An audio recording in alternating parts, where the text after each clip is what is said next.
Hello, it is a gorgeous, overcast, kind of cool, a little bit rainy day here in Oregon, which means that my greenhouse is not blazing hot. So I thought I would film an update about my greenhouse. I've had quite a few people ask me about it.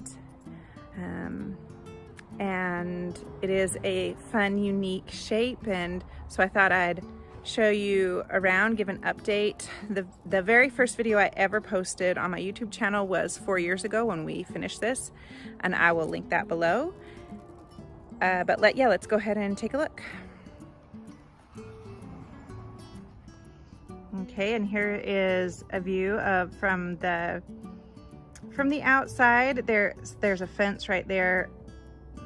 We decided to situate the greenhouse on our we got a parking lot. Like it's a driveway, but it's really a parking lot. It's pretty big.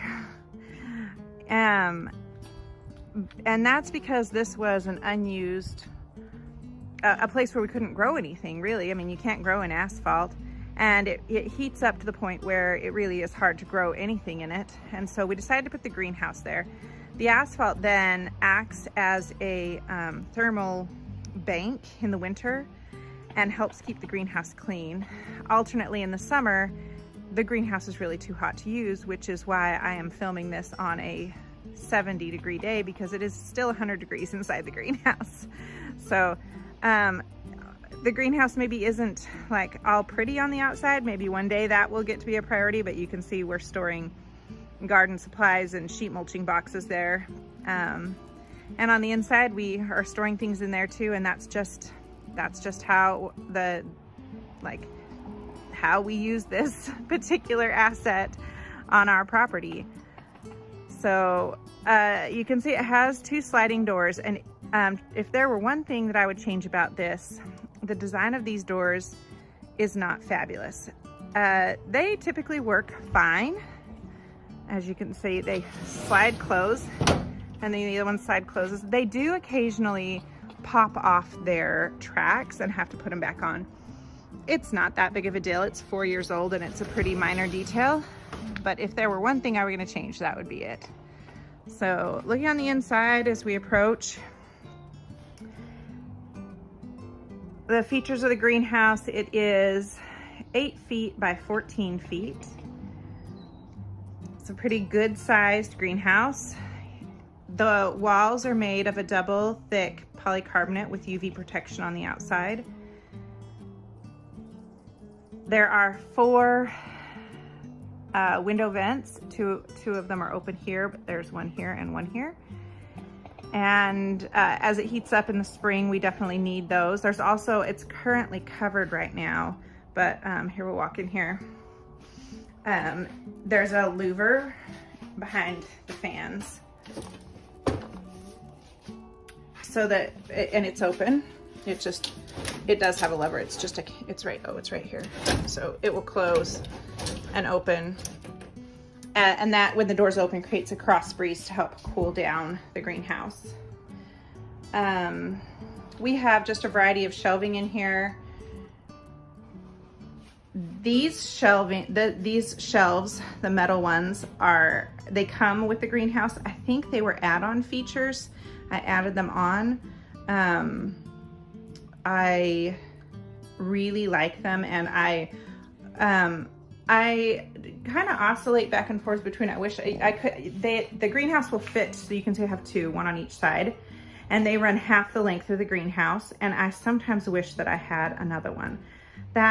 These little shelves, some of you probably recognize from like an old, like a little one of those more like flimsy, temporary greenhouses.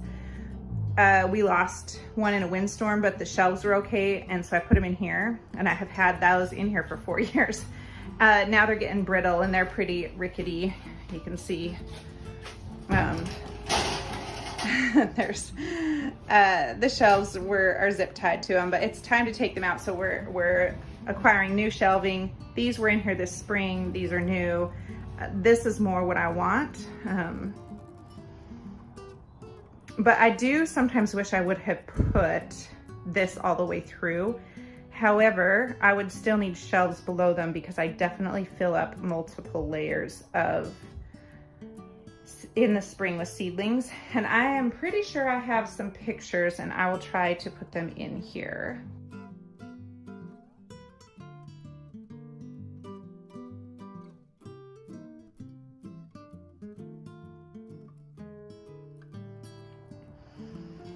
So, other things about the greenhouse. Oh, let me tell you about the base. So you can see that there's a base built from pressure treated lumber that is sitting here. And the reason that is not standard and that's not part of the instructions, and the reason for that is because we were putting on an existing asphalt, we needed to do that. It does come with legs that are meant to be sunk either into concrete or dirt, and we cut them off so that we could attach to that base. That base is not attached to the ground in any way. The weight of the base plus the weight of the greenhouse are enough to keep this greenhouse. It's gone through 70-mile-per-hour gusts and it doesn't move. It's solid as they come. So I have been extremely happy with it. This summer I grew 600 something plus seedlings in it. Like all gardeners, I probably wish it were bigger. But, hi Ike. Ike wants to be in every video. We use it for simple storage for the few fertilizers that we use, and trays. There, it looks like there's some shade cloth, and then we keep a few things for our chickens, some diatomaceous earth and other things in here. But yeah, it's pretty empty right now. My scale's in here. But yes, I love it. I have been really happy with it and would absolutely recommend it. And in fact, I have one friend that has bought one and another one that's considering it, another couple that are considering it. So ClimaPod, and this is the Virtue. They do make other shapes and other sizes. I'll put a link to them in the description.